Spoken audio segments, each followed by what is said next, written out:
దేవుడికి స్తోత్రం. అబ్రహాముగా దీవించావు, ఎందుకంటే అతడు నమ్మకమైన మనస్సు గలవాడు. ఎవరైనా అంత దీవెన పొందడానికి కారణం ఏంటంటే అబ్రహాము నమ్మకమైన మనస్సు గలవాడు. మన మనస్సులో నమ్మకత్వం ఉండాలి. మొదట మనకున్నటువంటి ఈ మనస్సు చంచల మనస్సు అటండి. దేవుడు ఒక పదార్థాన్ని తయారు చేశాడట, తయారు చేసి ఒక గాజు గిన్నెలో పెట్టాడట. ఆ గాజుకు కూడా కన్నం చేసుకుని కిందకు వచ్చేస్తుందట.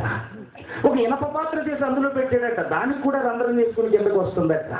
ఒక బంగారు పాత్ర చేసాడట, ఒక ఎండి పాత్ర చేసాడట, వాటికి కూడా రంధ్రం చేసుకుని కిందకు వస్తుందట. అది ఏం చేయాలో అర్థం కాలేదు దేవుడికి. ఇది ఎక్కడ పెట్టాలి అనుకున్నాడు.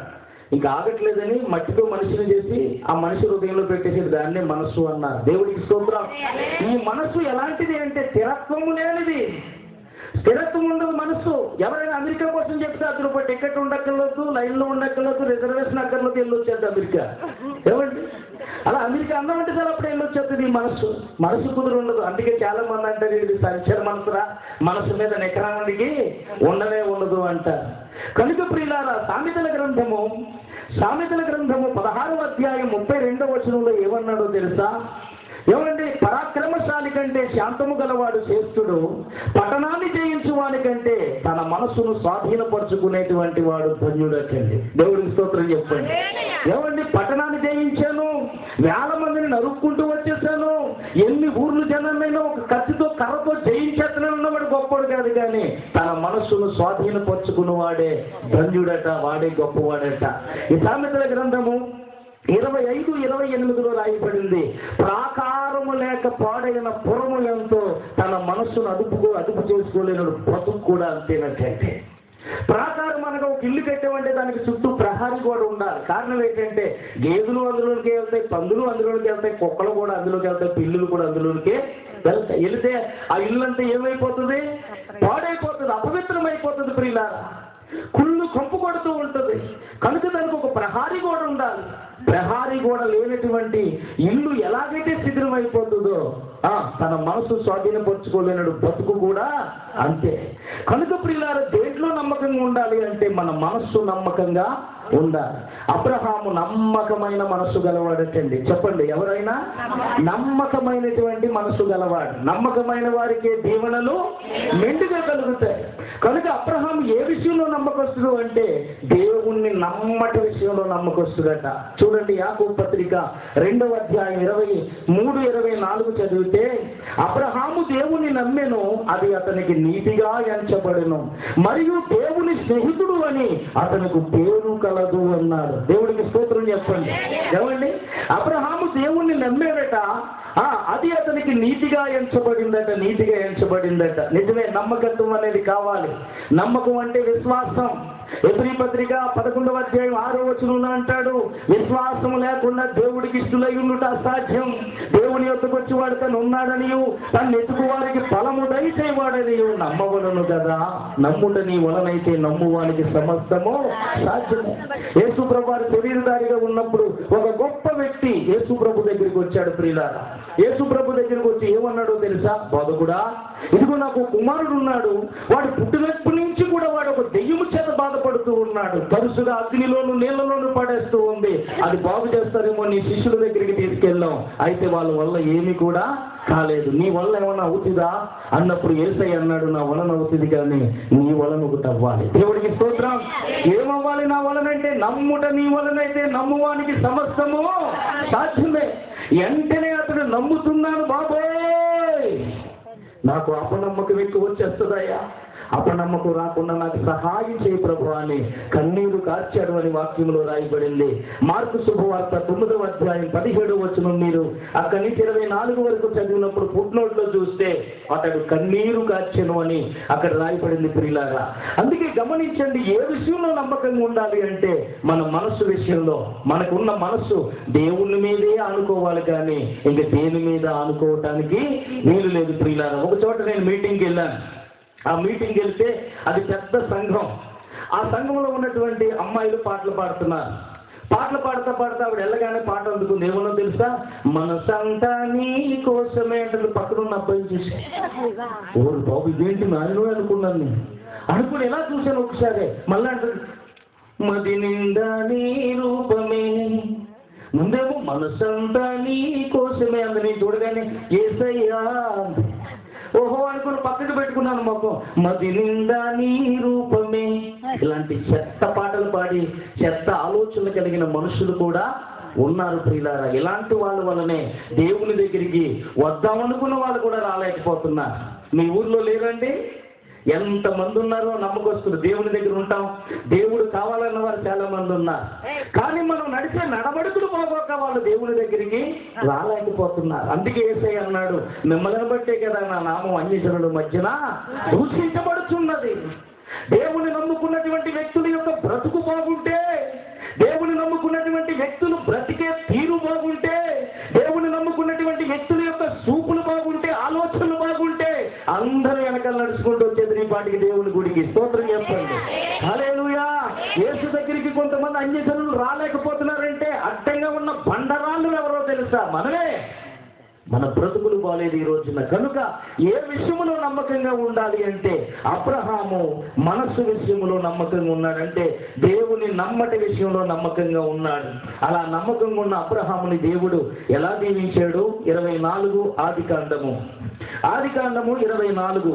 అబ్రహాము బహుకాలము గడిచిన వృద్ధుడై ఉండెను, అన్ని విషయములలోనూ యెహోవా అబ్రహాముని ఆశీర్వదించెను. చాలండి. అబ్రహాము దేవుని నమ్మటి విషయంలో నమ్మకంగా ఉన్నాడు కనుక అన్ని విషయములలో కూడా అబ్రహాముని దేవుడు దీవించి ఆశీర్వదించాడట. కనుక మనం కూడా ఏ విషయంలో నమ్మకంగా ఉండాలంటే దేవుణ్ణి నమ్మటి విషయంలో నమ్మకంగా ఉండాలి. నమ్ముతాం కానీ అపనమ్మకాలు ఎక్కువ వస్తాయి మనకి. దేవుడు అంటే ఇష్టమే, కానీ దేవుడి మీద మనకు అప్పుడప్పుడు ఏమొస్తుంది? డౌట్ వస్తుంటుంది. ఆ డౌట్ అనేది నీకు ఉన్నదా? నువ్వు దేవుని బిడ్డవు కానే కాదు. కనుక దేవుని నమ్మటి విషయంలో నమ్మకంగా ఉండాలి. రెండవదిగా ఎబ్రీ పత్రిక 3వ అధ్యాయము చూడండి. రెండవదిగా ఏ విషయంలో నమ్మకంగా ఉండాలి అంటే, ఎబ్రీ పత్రిక 3వ అధ్యాయము 2వ వచనం. దేవుని ఇల్లంతటిలో మోసే నమ్మకముగా ఉండునట్లు ఈయన కూడా తన్ను నియమించిన వానికి నమ్మకముగా ఉండేను.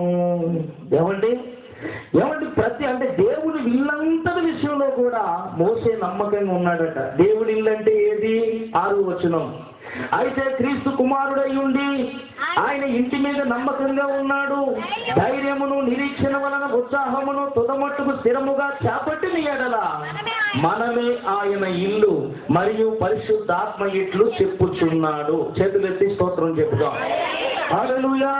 కనుక ప్రియులారా గమనించండి, దేవుని ఇల్లంతటి విషయంలో కూడా మోసే నమ్మకస్తుడటండి.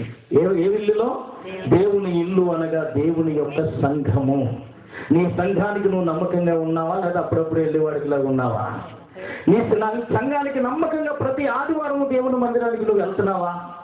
దేవుని మందిరంలో ఏ విధంగా నువ్వు పరిచర్య చేస్తున్నావు? దేవుని విషయంలో ఏ విధంగా నువ్వు ప్రవర్తిస్తున్నావు? దేవుడు నీకు ఇచ్చినటువంటి స్థానాన్ని ఉపయోగించుకుంటున్నావా, లేకపోతే దాన్ని ఉపయోగించుకోకుండా నువ్వు అపనమ్మకస్తుడిగా ఉన్నావా? చాలా మంది దేవుని ఇల్లు అంటే నమ్మకం ఉండదు ప్రియులారా. సంఘానికి జ్ఞాపకం వచ్చినప్పుడల్లా వెళ్తారు. సంఘంలో ఏది జరిగినా చేయూతనిచ్చే వాళ్ళకి లాగా ఉండరు. సంఘంలో ఏది జరిగినా మాకు సంబంధం లేదు. దేవుని ఇల్లు అనగా దేవుని యొక్క సంఘము. నీ సంఘానికి నువ్వు నమ్మకంగా ఉన్నావా, లేదా అప్పుడప్పుడు వెళ్ళేవాడికి లాగా ఉన్నావా? నీ సంఘానికి నమ్మకంగా ప్రతి ఆదివారం దేవుని మందిరానికి నువ్వు వెళ్తున్నావా? దేవుని మందిరంలో ఏ విధంగా నువ్వు పరిచర్య చేస్తున్నావు? దేవుని విషయంలో ఏ విధంగా నువ్వు ప్రవర్తిస్తున్నావు? దేవుడు నీకు ఇచ్చినటువంటి స్థానాన్ని ఉపయోగించుకుంటున్నావా, లేకపోతే దాన్ని ఉపయోగించుకోకుండా నువ్వు అపనమ్మకస్తుడిగా ఉన్నావా? చాలా మంది దేవుని ఇల్లు అంటే నమ్మకం ఉండదు ప్రియులారా. సంఘానికి జ్ఞాపకం వచ్చినప్పుడల్లా వెళ్తారు. సంఘంలో ఏది జరిగినా చేయూతనిచ్చే వాళ్ళకి లాగా ఉండరు. సంఘంలో ఏది జరిగినా మాకు సంబంధం లేదు అన్నట్లుగానే ఉంటారు. కానీ సంఘంలో నేను ఒక విశ్వాసిని, నాకు బాధ్యత ఉన్నదన్న సంగతి చాలా మందికి తెలియదు. కనుక 1 దేవుని నమ్మటి విషయంలో నమ్మకంగా ఉండాలి. 2 దేవుని మందిరంలో కూడా నువ్వు నమ్మకంగా ఉండాలి. మందిరము అనగా ఇశ్రాయేలీయుల ప్రజలందరూ కలిస్తే దేవుని యొక్క మందిరము. ఐగుప్తికి వెళ్ళిన వారు యోసేపు ముందు వెళ్ళాడు, అతను బట్టి 70 మంది వెళ్ళారు ఐగుప్తికి.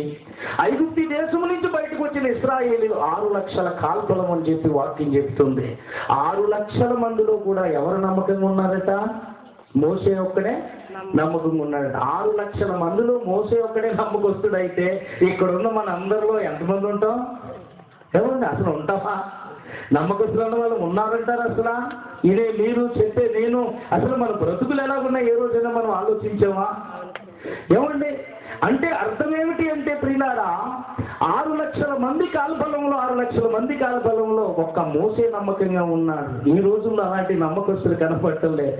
4 విశ్వాసులు ఉంటే చాలు 60 ఫోటోలు తీసి అమ్మేసి వాళ్ళు ఎక్కువైపోయారు ప్రియులారా. ఏమండి నా దగ్గరికి ఒక పాస్టర్ గారు వచ్చాడు, మీ విశ్వాసులు 10 మందిని పంపండి ఫోటో తీసి పంపుతారు అన్నాడు. ఓరు నాయన, మా కూటాలు జరిగితేనే ఏ రోజు నేను ఫోటో తీయింది ఆయన ఇలాంటివి ఉంటాయని, నీకు మాత్రం నేను పంపను అలాగని చెప్పాను. అంటే అతని దిష్టంతా కూడా దేని మీద ఉందంటే ఏదో రకంగా డబ్బుల్ని లాక్కోవాలి అనేటువంటి తాపత్రయంతో ఉన్నారు కొంతమంది. నమ్మకంగా ఉంటే దేవుని ఇస్తాడు ప్రియులారా. మొదటిగా నేను ప్రారంభించినప్పుడు 6 నా సంఘం, 6లో నమ్మకంగా ఉన్నాను. ఈరోజు 200 మంది అయ్యారు. 200 మందిలో కూడా అదే నమ్మకంగా ఉన్నాను. ఆ రోజు ఈ బట్టలే వేసుకున్నాను, ఈ రోజు ఈ బట్టలే వేసుకున్నాను. ఆ రోజు తినేది అదే, ఈ రోజు తినేది అదే. ఆ రోజు నేను పేదలను చూశాను, ఈ రోజు పేదలను చూస్తున్నాను. అంతే తప్ప ఏదో పోగేసుకొని వెళ్దామని చెప్పి పట్టగూడు కోసం బైబిల్ పట్టుకొని వచ్చినటువంటి పాస్టర్ గారిని మాత్రం నేను కాదు ప్రియులారా. నాకున్న 10 రూపాయలు 10 మందికి పెట్టాలి, ఆకలితో ఉన్నటువంటి అనేక కుటుంబాలు అన్నం తినాలనేటువంటి ఆలోచనే తప్ప బ్యాంకుల నిండా నింపుకుందామని ఏ రోజు నాకు లేదు. అందుకే దేవుడు ఈరోజు సర్వ సమృద్ధిని నాకు ఇచ్చాడు. దేవుడికి స్తోత్రం. హల్లెలూయా, హల్లెలూయా. డబ్బు మీద ఆధారపడి ఏదో కలిసి వస్తుంది మేము చేద్దాం అనుకునేటువంటి సేవకులు కూడా నేను చెప్తున్నటువంటి మాట ఏంటో తెలుసా?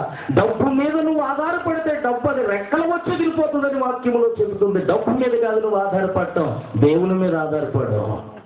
తెలిసిన వాడు నమ్మదగిన వాడు ఆయన విడిచిపెట్టే దేవుడు కాదు కనుక ఆయన మీద నువ్వు ఆధారపడగలిగితే నీకు కావలసిన ధనమంతా దేవుడు పంపిస్తాడు. దేవుడికి స్తోత్రం. ఏలియాని కాకులు కూడా పెంచాడండి దేవుడు. మనల్ని పెంచడా ఈ రోజుల్లో? అంటే చాలా మంది అంటారు మరి ఆనాడు ఏలియాలు మరి మీరు ఆనాడు ఏలియావు మరి నువ్వు అంటారు. ఆనాడు ఏలియాలను కాకపోవచ్చు, నాడున్న కాకులు నేడు లేకపోవచ్చు, చచ్చిపో ఉండొచ్చు. కానీ నాడున్న దేవుడే నేడు ఉన్నాడు. దేవునికి స్తోత్రం. నిన్న నేడు ఏక రీతిగా ఉన్నాడు. దేవుడు మారలేదు. కాకిలు మారొచ్చు, దైవ సేవకులు మారొచ్చు, కానీ దేవుడు మాత్రం మార్పు లేనివాడు, మారని వాడు, మారబోడైన ఆయన ఎప్పుడు ఒకే రీతిగా ఉంటాడు. కనుక ధనము మీద మనం వ్యామోహం ఉండటానికి వీలు లేదు. కనుక ప్రియులారా, దేవుని మందిరములో నమ్మకంగా ఉండాలి. రెండవదిగా మందిరం అంటే ఏంటో తెలుసా? మన దేహమే ఆయన మందిరం. ఈ శరీరమే దేవుని మందిరం. దేవుడు అంటున్నాడు గుప్పడి గుండెల్లో, నీకున్న గుండెల్లో పిడికినంత చోటు పెట్టు, దాంట్లో నేను నివాసం ఉంటాను. ప్రతి గుండె దగ్గరికి వెళ్ళి తలుపు కొడుతున్నాడట, ఇదిగో నా స్వరం విని తలుపు తీయండి, నేను లోపలికి వస్తాను, నాతో నీవు నీతో నేను భోజనం చేద్దాం అంటుంటే యేసు ప్రభుకి చోటు ఇవ్వట్లేదండి ఎవరు. అపవిత్రతతో నింపబడ్డారు ప్రియులారా. ఈరోజు దేవుని మందిరమైనటువంటి ఏమండి ఈ దేహాన్ని కూడా పాడు చేసుకునే వాళ్ళు కూడా చాలా మంది ఉన్నారు. అందుకే 1 కొరింథీ పత్రిక 6వ అధ్యాయము చూడండి. 1 కొరింథీ పత్రిక 6వ అధ్యాయములో అపోస్తలుడైన పౌలు ఈ మాటను తెలియజేస్తున్నాడు. 13వ వచనం, భోజన పదార్థములు కడుపునకును కడుపు భోజన పదార్థములకు నియమింపబడి ఉన్నవి. దేవుడు వాటిని నాశనము చేయును. దేహము జారత్వము నిమిత్తము కాదు గాని ప్రభు నిమిత్తమే, ప్రభు దేహము నిమిత్తమే. దేవుడికి స్తోత్రం. హల్లెలూయా. కనుక ప్రియులారా, భోజనము కడుపుకి, కడుపు భోజనానికి సిద్ధపరిచి ఉండొచ్చు. దానిని కూడా దేవుడు నాశనము చేస్తాడు, కానీ నీ శరీరం మాత్రం జారత్వం నిమిత్తం చేయలేదట ఆయన. మరి దేని నిమిత్తం చేశాడు అంటే దేవుణ్ణి మహిమపరుస్తామని చేశాడు, దేవుణ్ణి ఘనపరుస్తామని చేశాడు, దేవుణ్ణి ఆరాధిస్తామని చేశాడే తప్ప నీ దేహం మాత్రం చెడిపోతామని మాత్రం ఆయన చేయలేదు ప్రియులారా. కానీ ఈరోజు అనేక మంది దేవాలయమైనటువంటి ఈ దేహాన్ని చుట్టలు కాల్చి, మందు తాగి, వ్యభిచారం చేసి, అపవిత్రపరిచి దేవుని మందిరాన్ని పాడు చేస్తున్నారు. అందుకే అన్నాడు, నేను ఎవడైనా దేవుని ఆలయాన్ని పాడు చేస్తే దేవుడు వాడిని పాడు చేస్తాడు, జాగ్రత్త అని హెచ్చరిస్తున్నారు. కనుక దేవుని మందిర విషయంలో కూడా మనం ఎలాగుండాలంటే నమ్మకంగా ఉండాలి. మోసే దేవుని ఇల్లంతట్లో కూడా నమ్మకస్తుడటండి. దేవుని మందిరానికి వెళ్ళినప్పుడు పరిచర్యలో నమ్మకంగా ఉండాలి, ఆదివారం నమ్మకంగా ఉండాలి, దేవునికి ఇవ్వటంలో నమ్మకంగా ఉండాలి, దేవుని కార్యక్రమాలలో కూడా నువ్వు నమ్మకంగా ఉండాలి. బరకాలు మాట్లాడుతూ నాకు సంబంధం ఏంటంటారు కొంతమంది. నీకు వరాన్ని ఇచ్చాడు దేవుడు, ప్రకటించే నాకెంతో, ఆకులు తీసే నీకు అంతే జీతం. కానీ దేవుని వ్యవసాయంలో ఉన్నటువంటి పని వాళ్ళమైన మనం నమ్మకంగా ఉండాలి తప్ప నమ్మకం తప్పిపోకూడదు. మోసే దేవుని ఇల్లంతట్లో కూడా ఎవరట? నమ్మకస్తుడు కనుకనే ప్రియులారా సంఖ్యాకాండం 12వ అధ్యాయం 7వ వచనములో ఈ విధంగా చెప్పబడింది. సంఖ్యాకాండము 12వ అధ్యాయము 7వ వచనం చదువుదాం. అతడు నా ఇల్లంతటిలో నమ్మకమైన వాడు, నేను గూఢ భావముతో కాదు దర్శనమిచ్చి ముఖాముఖిగా అతనితో మాట్లాడుదును, అతడు యెహోవా స్వరూపమును నిదానించి చూచెను. దేవుడికి స్తోత్రం చెప్తాను. మోసే దేవుని ఇల్లంతట్లో నమ్మకంగా ఉన్నాడు కనుకనే యెహోవా స్వరూప దర్శనాన్ని నిదానించి చూశాడటండి. మొదటిగా అబ్రహాము ఏ విషయంలో నమ్మకస్తుడు? ఏమండి? దేవుణ్ణి నమ్మట విషయంలో నమ్మకస్తుడు. దేవుణ్ణి నమ్మాలి. దేవుడు ఉన్నాడు, ఏం చేసినా అయినదే అని చెప్పి దేవుని మీద భారాన్ని వేసి దేవుణ్ణి నమ్మాలి. దేవుణ్ణి నమ్మాను అని ఇంటికాడ ఉంటే కుదరదు, దేవాలయానికి కూడా నువ్వు వెళ్ళాలి. దేవుని మందిరానికి వెళ్ళాలి. టీవీలో మంచి వాక్యం వస్తుందండి అని ఆగిపోతే సుఖం లేదు. దేవుని మందిరంలో నువ్వు ఒక విశ్వాసిగా ఒక మందిరానికి అంటగట్టబడి నువ్వు ఉండాలి. రెండవదిగా, మూడవదిగా ఏ విషయంలో నమ్మకంగా ఉండాలి అంటే దానియేలు గ్రంథము చూడండి. దానియేలు గ్రంథము మూడవదిగా ఏ విషయంలో నమ్మకంగా ఉండాలంటే దానియేలు గ్రంథము 6వ అధ్యాయం 1 నుంచి కొన్ని మాటలు చదువుదాం. తన రాజ్యం అంతటి పైన అధిపతులుగా ఉండుటకై 120 మంది అధిపతులను నియమించుటకు దర్యాయుషునకు ఇష్టమాయను. వారిపైన 3 ప్రధానులుగాను నియమించెను. ఆ 3లో దానియేలు ముఖ్యుడు. రాజునకు నష్టము కలగకుండునట్లు ఆ అధిపతులు తప్పకుండా వీరికి లెక్కలు చెప్పవలేను వలనని ఆజ్ఞ ఇచ్చెను.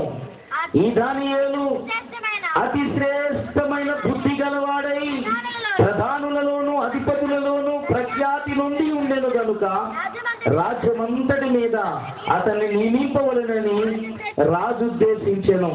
అందుగా ప్రధానులను అధిపతులను రాజ్యపాలన విషయములో దానియేలు మీద ఏదైనా ఒక నింద మోపవలెనని ఉండి తగిన హేతువు కనిపెట్టుచుండిరి గాని దానియేలు నమ్మకస్తుడై ఏ నేరమైనను ఏ తప్పైనను చేయువాడు కాడు. దేవుడికి స్తోత్రం చెప్పండి. ఏమండి? ఇక్కడ దానియేలు కోసం రాయబడింది ప్రియులారా, అతి శ్రేష్టమైన బుద్ధి గలవాడట. ఈ దానియేలు ఏ విషయంలో నమ్మకస్తుడు అంటే ప్రార్థన విషయంలో నమ్మకస్తుడు. ప్రార్థన చేస్తున్నారు, పాస్టర్ గారు ఎదుర్కొంటే ప్రార్థన చేస్తారు గంటల తరబడి, ఇంటికాడ మాత్రం ప్రార్థన అనేది ఉండనే ఉండదు. నలుగురు చూసేటప్పుడు ఇదేలా ప్రార్థన చేస్తారు, ఒంటరిగా ఉన్నప్పుడు ప్రార్థన అనేది ఉండనే ఉండదు. ప్రియులారా, విచిత్రమైన మనుషులు ఉన్నారు. కానీ ప్రతి మనిషికి వ్యక్తిగత జీవితంలో ప్రార్థన కావాలి. దేవుని దగ్గర మోకాలు వేసి గుండెలు బాదుకొని ఏడ్చే అనుభవం కావాలి. అలాగే ఏడ్చిన వారినే దేవుడు దీవిస్తాడు. ఎక్కెక్కుబడి దేవుడి దగ్గర ఏడవాలి. అలా ఏడ్చిన వారికే ప్రతిఫలాన్ని దేవుడు ఇస్తాడు. ఈ దానియేలు ప్రార్థన విషయంలో నమ్మకస్తుడు ప్రియులారా. ఏమండి? తన రాజ్యం అంతటి పైన అధిపతులుగా ఉండుటకై 120 మంది అధిపతులను నియమించేటటువంటి దర్యాయుష్ అనేటువంటి రాజు. వాటిపై 3 ప్రధానులుగా నియమించేట. ఆ 3లో దానియేలు ముఖ్యుడు. ఏమండి? ఎవరి దానియేలు అంటే బబులోను దేశానికి చెరగా వచ్చినటువంటి ఒక బానిస. ఆ బానిస అయినటువంటి ఈయన ప్రధానుల్లో ఒకడైపోడు. ఎలాగైపోడు అంటే అతను నమ్మకస్తుడటండి. అక్కడ ఉన్న వాళ్ళందరూ అనుకున్నారు, ఇన్నాళ్ళ బట్టి మనం ఉన్నాం రాజు దగ్గర, మనకు లేనటువంటి ఆధిక్యత ఆ దానియేలుకు మాత్రమే దొరికేసిందేంటి?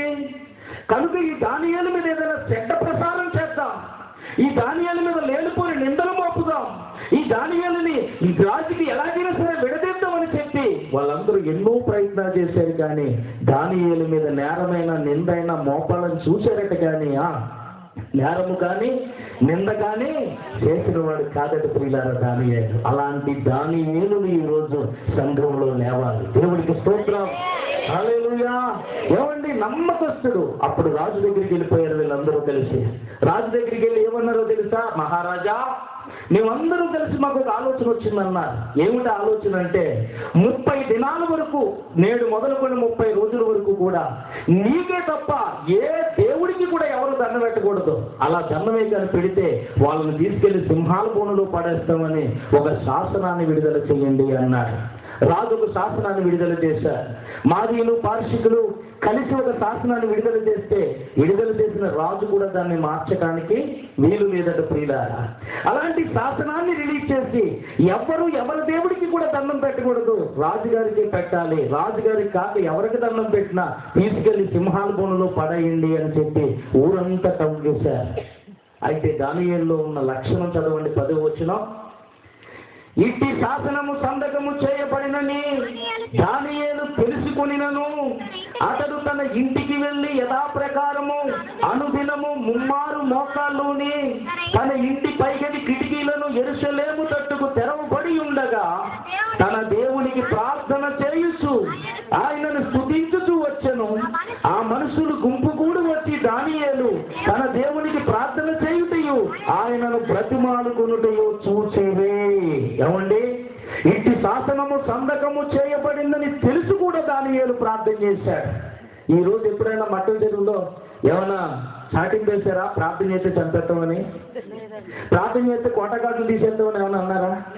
ప్రార్థన చేస్తే ఊరు ఖాళీ చేశారని ఎవరైనా అన్నారా?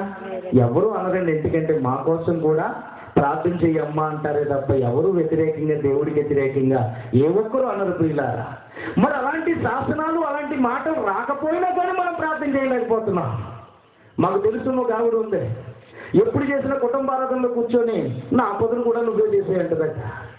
చక్కగా పలావ్ చేసి కోడి బాగా ఏపేసి పక్కన పెడితే నా పొదులు కూడా నువ్వే తినేయనొచ్చు కదా అందరూ. అలాంటి వాటికి ముందు ఓటా కావాలి. ప్రార్థన అనేసరికి నా పొదులు కూడా నువ్వే చేసే ఒళ్ళు ఉండదండి. కొంతమందికి దేవుళ్ళు ఎక్కడి నుంచి వస్తాయి? పుల్లిగా తినేసి తల్లి పెట్టుకు పడుకుంటే దేవుళ్ళు రావు ప్రియులారా. నేను రక్షింపబడ్డ కొత్తలో ఒక ముసలాయన నాతో చెప్పిన మాట, బాబు మోకాళ్ళు నల్లబడితేనే నీ ముఖం తెల్లబడుతుంది అన్నాడు. దేవుడికి స్తోత్రం. అప్పటి నుంచి మోకాళ్ళు వంచడం నేర్చుకున్నాను, దేవుడి దగ్గర ఎక్కెక్కుపడి ఏడవడం నేర్చుకున్నాను.